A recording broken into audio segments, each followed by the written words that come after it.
This question will walk through the calculation of basic earnings per share, also where there is a discontinued operation. The 2020 income statement of Christmas Trees Corporation showed net income of $860,000, which included a loss from discontinued operations of $140,000. Christmas Trees had 25,000 common shares outstanding all year. And we're asked to calculate the earnings per share for 2020 as it should be reported to shareholders. Okay, so we have two things. So we know they've got net income of $860,000. They had a loss from discontinued operations, and they had 25,000 shares outstanding all year. So we know we don't need to calculate the weighted average number of shares because they had 25,000 outstanding all year. So the way that we are going to present this is we're going to have earnings per share.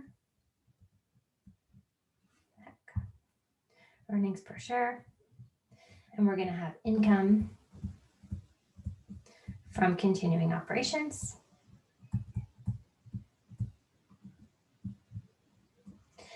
And this calculation here is going to be, what is our income from continuing operations? So we have net income of $860,000, and we had a loss from discontinued operations of $140,000. So let's just start that. Discontinued operations. And then we're going to have net income. So we know our net income is going to be $860,000 divided by 25,000 weighted average shares. So this is going to give us earnings per share of $34.40. What about discontinued operations? Well, the loss that we had from discontinued operations was $140,000 per the question right there. Same 25,000 shares.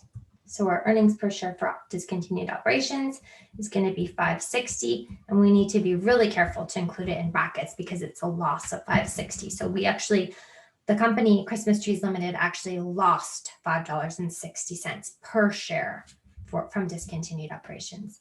Now, what's our income from continuing operations? Well, we had $860, and we need to add back a loss of $140. So it's going to be $860 plus $140. It's actually going to be $1 million divided by 25,000 shares. This is going to give us earnings per share of $40.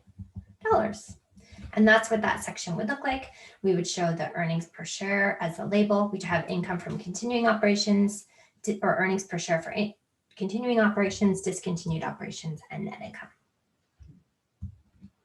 Next, we're asked to discuss why Christmas Trees Corporation's reporting of EPS is useful to financial statement users.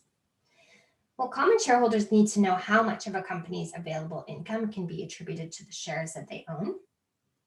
It's really important when there's discontinued operations to show earnings per share from continuing operations and discontinuing operations separately so that they can assess what they should be, their expectations going forward, so that they're not looking at just one earnings per share number that includes items that are not expected to continue in the future. And that takes us through this question.